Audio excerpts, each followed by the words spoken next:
Salut. Aujourd'hui, j'ai envie de vous demander quelle place prenez-vous? J'ai l'impression que cette question est un peu bizarre, au moins pas très claire. Ça veut dire quoi, prendre de la place? Qu'est-ce qu'on veut dire quand on dit de quelqu'un qu'il prend de la place?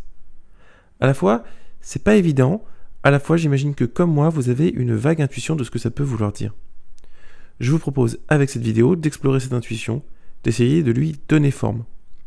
Bon, je le dis tout de suite, ce n'est pas quelque chose de très arrêté ou de très solide dans ma tête. Mais peut-être que ça peut résonner avec vos vécus. Et au-delà de nos vies individuelles, je pense que cette question a un sens éminemment politique. J'espère réussir à souligner cette dimension-là.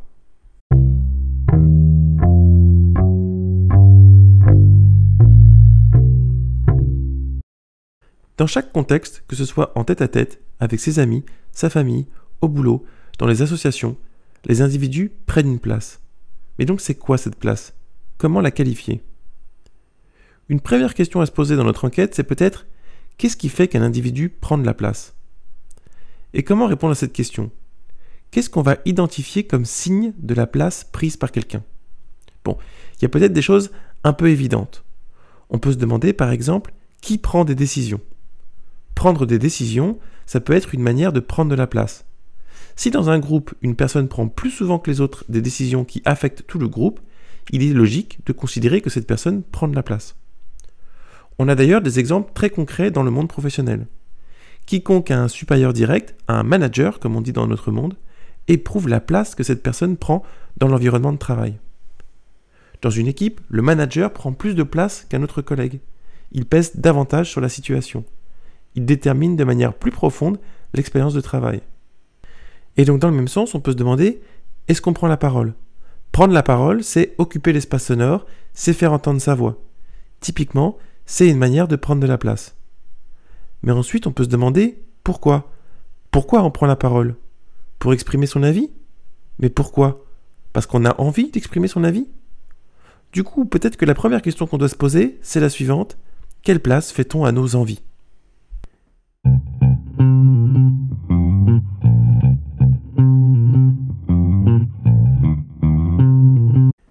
Imaginons que je sois avec un groupe d'amis. Nous nous demandons ce que nous allons faire. Plusieurs activités possibles s'offrent à nous. On peut aller danser, on peut regarder un film, sortir dans un bar, etc. Je peux avoir, relativement à chacune de ces activités possibles, des désirs différents. Telle option me plaît, telle autre un peu moins, celle-ci pas du tout, etc. Donc maintenant, la question qui se pose, c'est ce que je fais vis-à-vis de ces désirs. Est-ce que je les garde pour moi? Ou est-ce que je me permets de les verbaliser? Est-ce que je les extériorise? C'est-à-dire au fond, est-ce que je fais exister dans le monde que je partage avec les autres mes envies? Il me paraît possible que la place que je prends dans un groupe dépende de la place que je donne à mes désirs. Et donc, de la relation que j'ai à mes propres désirs. Je peux les garder pour moi. Soit parce que je m'empêche consciemment de les exprimer. Ou alors je peux avoir intégré un réflexe, une manière de réprimer ces désirs, qui fait que je ne les écoute même pas. C'est peut-être un peu toxique pour soi-même. Si je les extériorise, ça peut être plus ou moins conscient. Bien sûr, il y a des gens qui pensent consciemment « j'ai envie qu'on aille au cinéma, je vais essayer de convaincre tout le monde d'aller au cinéma ». J'avoue que j'ai beaucoup de mal avec les gens comme ça, heureusement c'est pas si fréquent. La plupart du temps, je crois que les gens qui imposent leurs désirs aux autres le font sans vraiment s'en rendre compte. C'est juste que leurs désirs guident leur comportement, le plus souvent de manière inconsciente. Même inconsciemment, si je suis mes désirs, si j'agis en fonction de mes envies, je vais, sans même m'en rendre compte, pousser pour certaines activités, certains sujets de discussion, bref, pour une certaine ambiance, pour une certaine dynamique auprès des gens que je fréquente. Imaginons un groupe d'amis composé d'Alice, Bob, Carla, Djibril, Emna et Farhad. Quand un groupe d'amis se réunit, certaines dynamiques interpersonnelles se mettent en place. Il faut imaginer qu'il y a sans doute un nombre infini de dynamiques ou d'ambiances, comme il y a un nombre infini de couleurs. Mais pour schématiser et illustrer mon propos, je retiens 4 grandes familles de dynamiques de groupe. Je commence par une dynamique plutôt relou, mais malheureusement pas si rare. Un groupe peut être pris dans des logiques d'opposition ou conflictuelles. C'est tout ce qui encadre et rend possible une engueulade. Autre dynamique, bien différente, les moments de confidence et d'intimité. Cela renvoie à toutes les situations qui permettent un épanchement sincère, un partage d'émotions disons sérieuses, ses angoisses, ses espoirs, etc. Troisième dynamique, tout ce qui regroupe les moments dominés par des discussions de fond. quand les individus sont animés par le désir de faire valoir leur compréhension d'une situation, veulent communiquer leur avis, peut-être, par exemple, pour en éprouver la pertinence ou la capacité à convaincre autrui. Enfin, dernière grande famille d'ambiance, tout ce qui se joue autour de la rigolade, quand on fait des blagues, quand on cherche surtout à déconner, quoi. Évidemment, cette division est beaucoup trop schématique. Elle est là simplement pour évoquer des choses qui sont en réalité beaucoup plus fines, beaucoup plus subtiles. Je vous fais confiance pour ajouter vous-même la subtilité. Bon, il faut sans doute préciser qu'elles sont combinables. Une discussion sérieuse peut tout à fait se transformer en conflit, une confidence peut devenir un moment drôle, etc., etc. Un moment en groupe peut donc combiner plusieurs de ces dynamiques. On pourrait, théoriquement, quantifier la place que prend chaque dynamique au cours d'un moment entre amis. On pourrait aussi imaginer que chaque individu qui compose le groupe est porteur de certaines dynamiques plutôt que d'autres. Ici, par exemple, on a quelqu'un de peu conflictuel qui a surtout envie de débattre et de rigoler. Et puis, au-delà des préférences individuelles, il y a la propension à faire vivre cette dynamique. Et c'est précisément ce qui détermine en quelque sorte la taille de la place prise par un individu. C'est-à-dire, par exemple, qu'ici, si Alice et Bob sont tous les deux engagés dans des logiques de rire et de plaisanterie, cela ne veut pas dire qu'ils contribuent autant à faire advenir ce type d'ambiance. Bob concrétise plus fortement cette dynamique. Peut-être qu'Alice va faire 5 blagues quand Bob en fera 15. Chaque personne plus ou moins vivement une dynamique, de sorte qu'on peut identifier la propension de chaque individu à nourrir plus ou moins généreusement, disons, telle ou telle dynamique. Ainsi, on peut se figurer la taille de la place et la forme ou la couleur de la place prise par les individus. Donc, à quoi ressemble la place et à quel point cette place prend de la place. C'est à la fois une affaire de qualité et une affaire de quantité. Dans ce groupe d'amis, chaque personne tend à prendre un certain type de place, que ce soit en termes de taille ou de forme. Et forcément que lorsque toutes ces personnes se réunissent, des dynamiques sont plus vives que d'autres, plus soutenues. Ici, on pourrait faire une somme toute bête et considérer que donc, si les 6 se réunissent, la soirée risque d'être dominée par une atmosphère plutôt légère portée sur les blagues. On peut remarquer qu'Emna et Farhad sont plutôt portés vers des dynamiques de confidence, de partage de choses intimes. Aussi, en un sens, on peut dire qu'ils subissent cette dynamique de rigolade. Elle s'impose à Emna et Farhad. Dire qu'ils subissent, ça ne veut pas dire qu'ils passent un super mauvais moment. Évitons d'être caricatural. Mais ça dit quand même quelque chose de leur position et de leur place dans ce groupe d'amis. En un sens, ça révèle l'existence d'un rapport de force entre les individus. Puisque leurs désirs ne vont pas tous dans le même sens, puisque les membres du groupe ne poussent pas tous aussi vivement pour réaliser leurs désirs, logiquement, certains subissent. Chaque personne a des désirs plus ou moins conscients.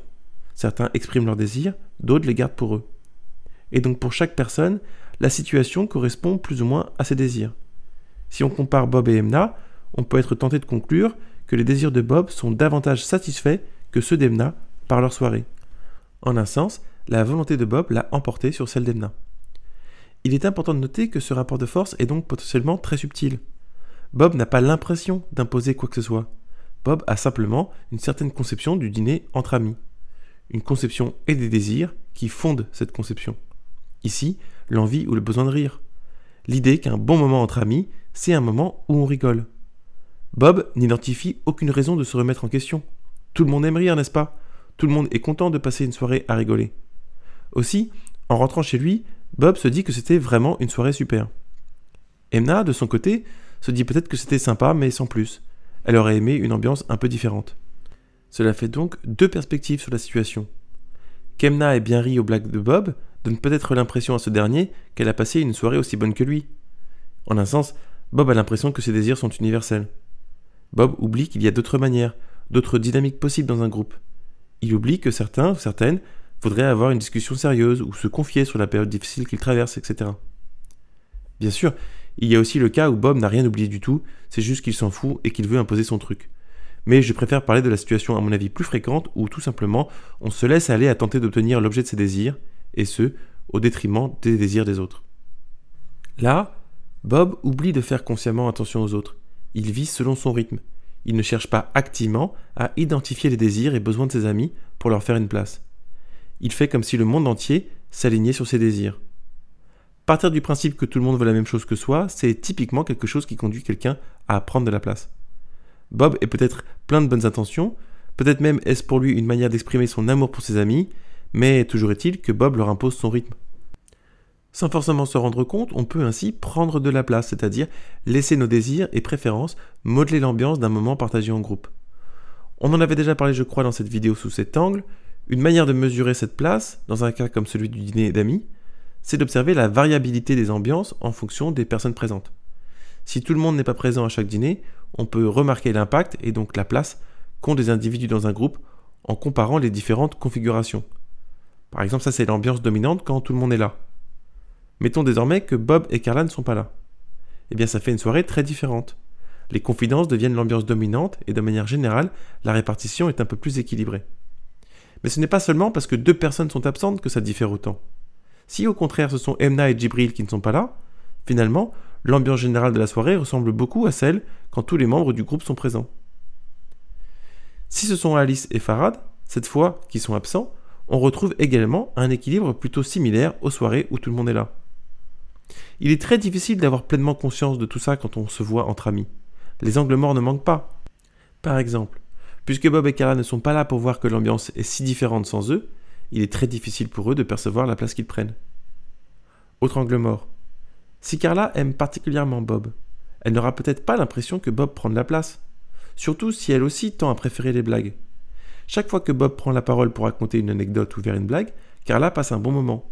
Et vous savez comment ça se passe quand on s'amuse, le temps semble passer plus vite. Mettons que Bob raconte une anecdote pendant 10 minutes. Pour Carla qui aime l'écouter et rire, elle semble durer 3 minutes à peine. Pour Emna qui commence à fatiguer des blagues de Bob et qui voudrait partager un de ses soucis, l'anecdote semble plutôt durer 20 minutes. Carla et Emna ne vivent pas du tout la même chose. Je crois que c'est important de le garder à l'esprit dans nos relations. Ne partons pas du principe que les gens ressentent les choses comme nous. Et essayons de savoir si on est du genre à retenir ses désirs ou au contraire à les laisser s'exprimer.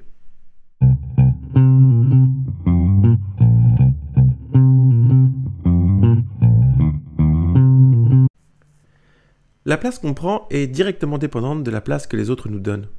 Et donc, la place que prennent les autres dépend aussi de la place qu'on leur donne.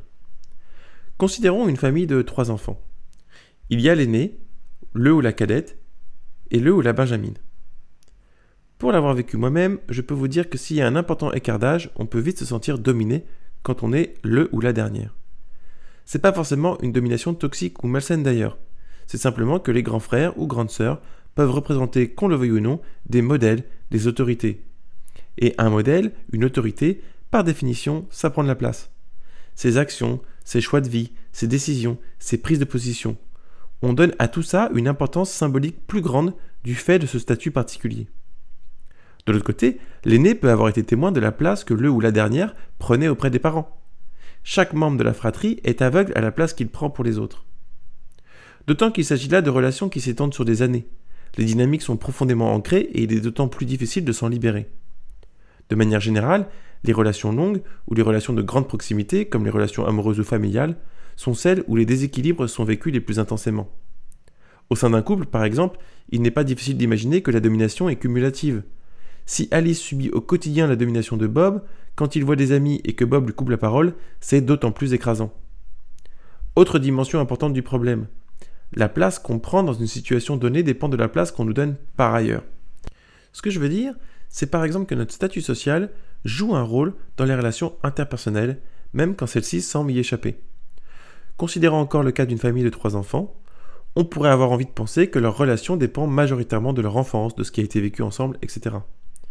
Mais je crois qu'il serait déraisonnable de mettre de côté le statut social des membres de la famille. Si l'un des enfants est riche et que l'autre est précaire, cela va forcément colorer leur relation. Une coloration qui varie en fonction de leur positionnement dans la fratrie, aussi bien que dans leur relation a priori. Si c'est l'aîné qui est riche et le ou la dernière qui est pauvre, ça risque de confirmer une domination préexistante. Si au contraire c'est le ou la dernière qui est riche et l'aîné qui est pauvre, cela peut créer un sentiment d'échec spécifique pour l'aîné, dû à l'imaginaire traditionnel de l'aîné comme étant l'enfant censé reprendre l'affaire familiale, etc., etc. À titre d'exemple, mes 2 frères s'en sortent mieux que moi financièrement. Ça a toujours été le cas. Cela joue forcément dans leur relation. D'un côté, je sais que je peux compter sur eux en cas de souci, et ça, c'est évidemment une grande chance. Je ne compte pas les fois où ils m'ont invité, où ils ont payé pour moi. De l'autre, il y a dans un coin de ma tête l'idée que la relation n'est pas réciproque de ce point de vue. Mes frères ne peuvent pas compter sur moi financièrement comme moi je peux compter sur eux. Je n'aime pas spécialement avoir conscience de ce déséquilibre. Ça conforte une impression de domination. De manière générale, c'est pas très empowering de ne jamais être la personne qui peut inviter, qui peut recevoir, qui peut accueillir en vacances, etc. Ça touche donc à l'équilibre de la relation. Au-delà du cas spécifique de l'argent, ces questions existent aussi au niveau symbolique. C'est-à-dire que la place de chacun dans la relation dépend des systèmes de valeurs des unes et des autres. Dans une famille où les parents sont médecins, où l'aîné est médecin, où la cadette commence ses études de médecine, on imagine facilement que la carrière professionnelle vous situe au sein de cette famille. Si l'aîné a le poste le plus prestigieux, alors la cadette restera peut-être toujours dans son ombre. Au contraire, si c'est elle qui réussit sa carrière, la dynamique s'inversera. Il faut imaginer que ça ne se traduit pas forcément en des choses super visibles ou concrètes. C'est simplement un statut qu'on obtient, parfois sans s'en rendre compte, au sein d'une famille, et qui participe à déterminer les relations interpersonnelles. Ça peut aussi se traduire concrètement, par exemple à table, quand un avis est donné, quand quelqu'un prend la parole. L'écoute varie en fonction du prestige. Imaginons que la dernière de la fratrie écrit de la poésie. Eh bien, il est possible qu'elle n'obtienne jamais vraiment de reconnaissance dans sa famille, peu importe sa réussite dans le monde littéraire. Tout simplement parce que la poésie n'est pas symboliquement dominante dans cette famille. Donc réussir en poésie, peu importe ce que ça veut dire, ça ne compte pas vraiment. Tout le monde s'en fout un peu. Dans cette famille, on est plus attentif quand c'est le chef de clinique qui parle que quand c'est la jeune poète. Imaginez comment ça se complique quand on introduit les belles-sœurs et les beaux-frères là-dedans. Et si l'un des enfants est en couple avec quelqu'un que le reste de la famille n'aime pas, ça relance la dynamique, ça conforte certaines logiques. Dans une famille, les places sont constamment en tension les unes avec les autres. Un autre facteur peut entrer en ligne de compte pour déterminer la place qu'on prend ou la place qu'on donne. L'expertise. D'autant plus, évidemment, si cette expertise est valorisée. On peut distinguer 3 grandes manières de reconnaître une expertise. Premier cas. Mon frère me reconnaît une expertise pour laquelle il n'a aucune estime particulière et ça ne change donc pas grand-chose à notre relation. Deuxième cas. Il peut me reconnaître une expertise pour laquelle il a du respect dans l'absolu, mais qui ne compte pas pour lui personnellement. Par exemple, disons que je fais de la musique. Mon frère peut avoir une haute estime pour les artistes en général, et il aura donc du respect pour ma pratique. Mais si lui-même n'a pas une vraie passion pour la musique, cela en restera sans doute là, du respect. En revanche, si mon frère est un grand mélomane, s'il passe sa vie en concert, s'il est constamment en train de lire des biographies de musiciens, il est certain que notre relation va être fortement déterminée par ma pratique de la musique. Sans doute que mon frère donnera un crédit particulier à mon avis sur tel ou tel album. Sans doute qu'il écoutera avec une attention particulière mes anecdotes de boulot. Peut-être même qu'il me demandera conseil. Je prendrai donc une grande place dans notre relation. La dynamique générale de notre relation sera déterminée par le fait qu'il valorise personnellement mon expertise. Dans le même ordre d'idée, il y a la question des conseils. Demander ou donner des conseils, ce n'est pas du tout anodin. Ça définit la dynamique de la relation et donc la place que prennent les individus à l'intérieur de celle-ci. Si je n'ai jamais besoin des conseils de ma sœur, si je peux gérer les choses importantes de ma vie sans avoir jamais besoin de son avis, et si au contraire elle m'en demande régulièrement, cela va déterminer profondément notre relation. Elle risque de se sentir petite à côté de moi. Elle aura l'impression qu'elle a moins d'importance dans ma vie que j'en ai dans la sienne. Tout ceci se décline sur tout un tas de situations. Imaginons Alice et Emna, toutes deux férues de cinéma. D'un côté, Alice regarde tous les films que lui conseille Emna. De l'autre, Emna considère qu'elle a déjà assez de films à voir pour trouver le temps de regarder les recommandations d'Alice. On comprend alors qu'Alice fait une place pour Emna dans sa vie qu'Emna ne fait pas pour Alice. Alice construit dans sa tête un espace où existent les goûts d'Emna. Elle leur fait une place, ce qui veut dire qu'elle s'ouvre à l'influence d'Emna. Elles n'ont pas la même place l'une pour l'autre. Alice reconnaît l'expertise d'Emna et lui donne une valeur, tandis qu'Emna ne semble pas valoriser la culture cinématographique d'Alice. Reprenons notre groupe d'amis. Alice est passionnée de cinéma, Bob de jeux vidéo, Carla d'intelligence artificielle, Djibril de jazz, Emna d'anthropologie et Farhad de graphisme. Il peut s'installer quelque chose de rassurant pour les égos des unes et des autres d'avoir un statut identifié. C'est chacun son rôle. On demandera à Alice si elle a un film à recommander, on écoutera Carla nous parler des dernières avancées de la technologie, on demandera à Djibril de mettre la musique, etc. Imaginons que Farhad vienne avec sa sœur, Gita, et que celle-ci est réalisatrice de documentaires. En un sens, son statut ébranle celui d'Alice. Alice peut avoir l'impression de perdre en valeur, en légitimité sur le sujet du cinéma, parce qu'une autre personne peut prétendre à ce statut de spécialiste. Elle n'est plus la seule à représenter l'expertise en cinéma. Aussi faut-il comprendre qu'à la fin de la soirée, Alice aura peut-être l'impression que Gita a pris de la place. Parce que d'une certaine façon, chaque fois que Gita a pris la parole et parlé de cinéma, Alice a senti sa propre place à elle être un peu grignotée. Pour les autres, Gita a peut-être été très discrète. Tout simplement parce que ses interventions n'avaient pas le même poids pour eux. Ces interventions ne questionnaient pas indirectement leur propre statut au sein du groupe. Cela rejoint la question fascinante des prétendants, qu'on trouve chez Platon et que Deleuze rappelle dans son abécédaire. Qui peut prétendre à quoi? Dans un groupe, chacun et chacune a des prétentions, qu'elles soient explicites ou non. Quand Bob lance une blague, il a la prétention de pouvoir faire rire la tablée. Quand Alice conseille un film qu'elle a aimé, elle prétend être capable d'identifier ce qui fait un bon film. Quand on prétend quelque chose, en général, on s'autorise à l'exprimer. Et donc, plus on a de prétentions, plus on va prendre de place.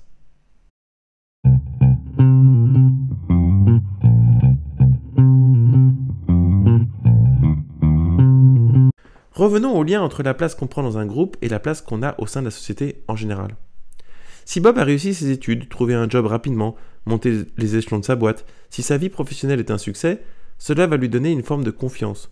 On peut dire que la société, en permettant sa réussite, lui a envoyé un certain type de feedback, que cela peut l'encourager à prendre de la place. Et si en face son ami Djibril a eu du mal à trouver un job à cause du racisme systémique, s'il a donc connu le chômage, ce qui peut être une expérience assez humiliante, on peut imaginer qu'il ne s'est pas senti encouragé par la société à prendre de la place. Je pense qu'il faut impérativement garder ça à l'esprit dans nos interactions.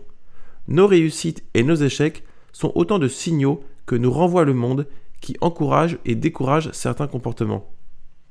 Logiquement, plus on a de succès, plus on est encouragé à faire de choses et plus on prend de la place. C'est vrai bien entendu à des niveaux super évidents, genre si je sors un album et qu'il a du succès, on m'encourage à en faire un second. Mais c'est vrai à des niveaux plus subtils. Prenons un cas tout bête. Mettons que dans ce groupe d'amis, Bob soit le plus drôle. À chaque fois qu'il fait une blague, ou presque, tout le monde éclate de rire. Ça encourage Bob à faire un maximum de blagues. Ça le stimule, ça l'excite. Ça met son esprit en disposition de chercher la prochaine blague à faire.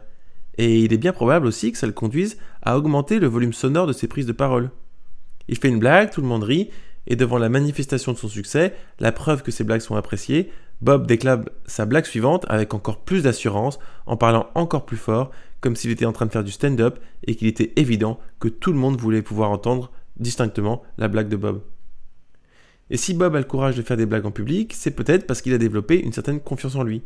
S'il aime être le centre de l'attention, c'est peut-être parce qu'il a pu comprendre en grandissant que c'était synonyme de succès. Peut-être Bob pense-t-il que pour réussir sa vie, il faut être important. Et peut-être croit-il qu'être important, c'est prendre de la place. Et peut-être que la vie lui donne raison. Peut-être que la société récompense son envie de prendre de la place. Si la vie récompense votre quête de succès, et surtout si cette récompense est particulièrement plaisante, vous allez croire à la quête de succès. Pour le dire autrement, si en cherchant à obtenir plus de privilèges, si en cherchant à obtenir plus de confort, donc à gagner plus d'argent, à obtenir une promotion, à acheter un appartement, si en cherchant ce genre de choses, vous réussissez à les obtenir, et si cela vous apporte effectivement du plaisir, il va être très difficile de ne pas penser, sans doute inconsciemment, quelque chose qui dirait vaguement « Ah bah j'avais bien raison de vouloir toutes ces choses-là ». Ce qui conduit également à penser « J'ai raison de vouloir les conserver ». Et l'idée de les perdre me fait peur, voire je ne serais pas contre en avoir un peu plus. Bien sûr, il y a là la question du rapport au désir, mais c'est pas le sujet, ce serait une autre vidéo. Ce qui m'intéresse ici, c'est ces deux premières phrases. C'est le sentiment d'avoir eu raison de viser ces choses-là.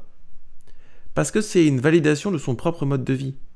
Non seulement je me suis donné les bons objectifs, mais en plus j'ai su les atteindre. Tout ça est structurant dans le rapport de Bob à l'existence, dans sa manière de donner sens à ses actions comme à celles des autres. Même quelqu'un qui ne manifeste aucune arrogance peut avoir ce type de sentiment ancré en lui. Ça lui donne une assurance, une tranquillité, une aisance dans le monde social. C'est cela l'effet de ce qu'on appelle un statut. Il faut imaginer qu'avoir un statut, cela vous marque, cela vous modèle, vous transforme plus ou moins insidieusement. Notre statut social détermine notre manière de voir le monde et donc de penser. Quand la société valide votre existence, vous obtenez un statut social et votre manière d'exister se met à changer progressivement. C'est-à-dire que votre manière d'être affectée par la réalité, par l'organisation sociale, par les injustices, votre manière d'entrer en relation avec les autres, tout ça dépend de votre statut social. Quand Bob voit ses amis, il ne peut pas se défaire comme par magie, comme un manteau qu'on laisse au vestiaire, de tout ce que son statut social détermine de sa personnalité. On le disait, Bob n'a pas connu de difficultés pour trouver un emploi. Il a même eu très vite la certitude que sa carrière était ouverte, pleine d'options. Ceci lui a donné une forme de confiance en lui-même et dans le monde. Cette confiance est ancrée dans ce sentiment que la société est prête à lui faire une place, qu'elle est prête à l'accueillir tel qu'il est. Elle est ancrée dans le sentiment qu'il n'a pas besoin de jouer un rôle pour réussir, dans cette idée qu'il peut oser, qu'il ne se prendra probablement pas une porte dans la gueule. Ce type de sentiment est super déterminant dans une vie, on ne peut pas s'en abstraire, et ça accompagne donc toutes nos interactions, même les plus intimes. Comme on le disait, c'est vrai en famille. Ce n'est pas parce qu'on se connaît depuis toujours que les relations ne sont pas teintées du statut social des unes et des autres. On imaginait tout à l'heure une famille de médecins où la dernière de la fratrie était poète. Sa position est marginale à double titre. D'abord parce qu'elle est la seule de la famille à être littéraire, disons, ce qui l'isole au sein de ce groupe de gens. Mais surtout parce que de manière générale, dans la vie, les médecins ont un statut social bien plus confortable et rassurant que les poètes. Au-delà de sa relation avec les membres de sa famille, elle vit dans un monde qui lui est moins favorable que pour eux. Elle vit dans un monde qui ne fait pas de place à la poésie. Elle vit dans un monde qui, en revanche, fait une place de choix à la médecine. D'où le fait que la situation inverse ne serait pas symétrique. Si on imagine une famille de littéraires où tout le monde écrit de la poésie et que le dernier de la famille est médecin, il sera certes minoritaire dans ce contexte précis, mais conservera quelque chose de son statut social par ailleurs. Pour retenter un schéma bien trop simpliste, on pourrait distinguer le statut social, celui que la société nous confère, du statut familial, le statut qu'on a au sein de sa famille. Il serait absurde d'imaginer qu'en famille, notre statut social disparaît complètement. Il peut être relativisé, mais il restera là en toile de fond. À statut familial égal, il n'en reste pas moins que Bob et Alice font une expérience très différente de ce que veut dire être minoritaire, même au sein de leur propre famille. Bob reste porté par la confiance que lui donne la validation sociale dont bénéficient les médecins. Bob ne sera par exemple pas déstabilisé par une taquinerie autant qu'Alice, parce que Bob garde dans un coin de la tête, plus ou moins consciemment, que la société le soutient et le valide. Tout ça pour dire que les gens ne prennent pas une place dans l'absolu. La place qu'on prend est toujours relative au rapport de force 1 qui structure le groupe, et 2 qui structure la société à l'intérieur duquel vit le groupe. Toute chose égale par ailleurs, tel comportement d'un homme prendra toujours plus de place face à une femme que face à un autre homme. Et tel comportement d'un blanc prendra plus de place face à une personne racisée. Reprenons l'exemple de l'argent qui illustre bien cela. Si Bob est le plus riche du groupe, il peut avoir envie d'inviter les gens, de payer pour tout le monde. Ça peut être chouette et généreux, mais ça peut aussi être une manière d'asseoir un pouvoir. Ce qui se passe de façon un peu pernicieuse. On pourrait commencer par noter que si Bob invite tout le monde au restaurant, c'est sans doute lui qui choisit le restaurant. C'est tout bête, mais ça compte. Il y a une transaction tacite qui peut se faire entre les individus du groupe. Parce que tu m'invites, parce que tu m'offres quelque chose, je te concède en retour le droit de choisir l'endroit où tu m'invites. Or, si c'est Bob le plus riche du groupe, c'est tout le temps lui qui choisit le lieu de la fête. C'est lui qui décide. C'est lui le maître de cérémonie. Et c'est une position de pouvoir. C'est un peu comme si on était chez lui. Par ailleurs, c'est une forme de domination aussi par le sentiment de redevabilité que ça suscite. Si Bob invite tout le monde au restaurant, on va se sentir redevable de son invitation. L'idée qu'on doit quelque chose à Bob conforte sa position de pouvoir. Mettons que Djibril et Carla n'ont pas les moyens de partir en vacances. Alors quand Bob invite tout le monde dans une maison qu'il a louée, c'est une opportunité difficile à refuser. Et être celui qui invite, celui qui reçoit, c'est avoir un certain statut, un certain pouvoir. Si une dispute éclate entre Bob et Djibril pendant les vacances, ce dernier peut tout à fait se contenir parce qu'il ne se sent pas chez lui, parce que le terrain n'est pas neutre. Être celui qui invite, être chez soi, cela confère un ascendant.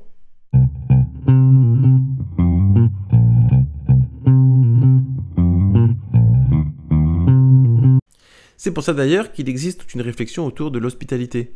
C'est pas du tout quelque chose de simple. Qu'est-ce que savoir accueillir ? On pourrait se demander par exemple ce qu'on attend des autres, de ceux qu'on invite.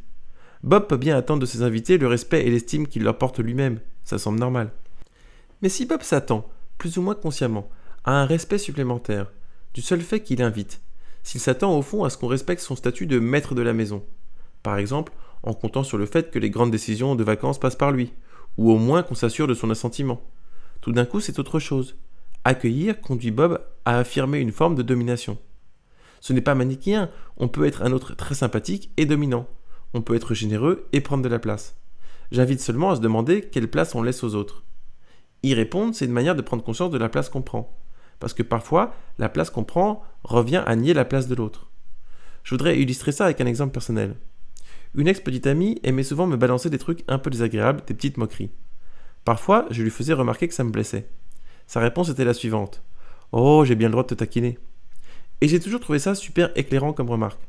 Oui, bien sûr, avais-je envie de lui répondre. Tu as le droit, c'est ton droit. Tu as aussi le droit d'être désagréable de manière générale. Tu as le droit de me rendre triste. Mais quel drôle de réflexe que de penser une relation à l'aune du droit. de se demander ce qu'on a le droit de faire plutôt que ce qu'on pourrait faire pour que ça se passe le mieux possible. Il y a, derrière cette justification, une idée selon laquelle c'est moi qui suis susceptible, c'est-à-dire au fond qu'elle n'est pas responsable de ma peine. C'est assez classique. Alice dit un truc à Bob, Bob est heurté et Alice lui répond « Sois pas susceptible ». Le fait est qu'on ne saura jamais avec certitude si c'est Bob qui est susceptible ou si c'est Alice qui manque de tact. Mais ce qu'on peut savoir, c'est que l'interaction est un échec. Au lieu de s'excuser d'avoir fait de la peine, en pointant du doigt la susceptibilité de Bob, Alice revendique son droit. Elle affirme que sa remarque avec ses Bob était légitime en quelque sorte. C'est-à-dire qu'Alice ne fait aucune place ici à la sensibilité de Bob. Penser une relation sur le mode du droit, c'est penser à partir de la place qu'on est autorisé à prendre, et non à partir de la place dont l'autre a besoin. On aborde la relation en essayant de s'assurer de sa propre place, au lieu de s'assurer qu'on fait une place à l'autre. La place qu'on prend est directement corrélée à la place qu'on laisse à l'autre, et notamment à la possibilité d'une autre sensibilité que la sienne. Imaginons une relation amicale entre deux individus, Alexandre et Bob. Je prends deux hommes parce que l'élément fondamental de mon exemple a plutôt à voir avec des caractéristiques masculines. En l'occurrence, ce qui m'intéresse ici, c'est la question de la vulnérabilité. Je ne crois pas dire un truc renversant en affirmant que les hommes ont plutôt tendance à masquer quand ce n'est pas nier leur fragilité. Mettons donc qu'Alexandre ne se montre jamais vulnérable auprès de Bob. Il ne lui confie pas ses angoisses, ses inquiétudes, ses douleurs, il fait toujours mine d'être en pleine forme. Face à Alexandre, je crois que Bob peut endosser trois types de perspectives. D'abord, Bob est comme Alexandre. Il n'a pas envie de se montrer vulnérable. Donc lui aussi cultive son image de personne forte qui traverse l'existence sans émotion, comme la peur, la tristesse ou la mélancolie. À quoi ressemble une telle relation ? Ni Alexandre ni Bob ne font une place à l'intimité de l'autre. On passe du temps ensemble, peut-être qu'on rigole, qu'on partage des intérêts communs, on échange sur des sujets tiers, mais on n'accueille pas l'autre comme être sensible. C'est une relation triangulaire. Alexandre, Bob et un sujet ou une blague ou une activité. Un pan fondamental de la vie est mis de côté. Deuxième option, Bob se montre vulnérable auprès d'Alexandre. Il n'est pas question pour Bob de masquer sa fragilité. Il partage spontanément ses moments de doute, ses rêves, ses douleurs. À quoi ressemble cette relation ? Elle m'apparaît nécessairement déséquilibrée. Peut-on dire qu'Alexandre fait une place à Bob simplement parce qu'il écoute les confidences de Bob ? J'en doute en fait. La dissymétrie entre les deux fait obstacle à un véritable accueil. Je serais tenté de dire qu'Alexandre n'offre pas sa fragilité en retour à Bob. Et sans ce contre-don, il n'y a pas véritablement d'équilibre possible, je crois. C'est une chose de savoir entendre l'expression d'une vulnérabilité, mais ça ne suffit pas. Si l'on se contente d'entendre sans s'ouvrir à son tour, on entérine une relation de domination.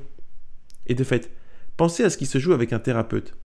La relation avec une thérapeute peut être bienveillante, on ne dira pas pour autant qu'elle est équilibrée. De fait, le ou la thérapeute domine son ou sa patiente. Aussi, dans le cas de cette amitié, chaque témoignage de fragilité représente un coût supplémentaire pour Bob. Plus Bob se montre vulnérable, plus il se livre, plus Alexandre occupe une place dominante. La relation n'est pas d'égal à égal.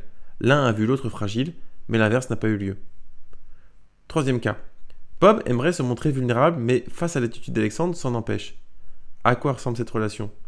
Pour Alexandre, c'est peut-être une amitié tout à fait satisfaisante, mais pour Bob, cela restera une relation superficielle.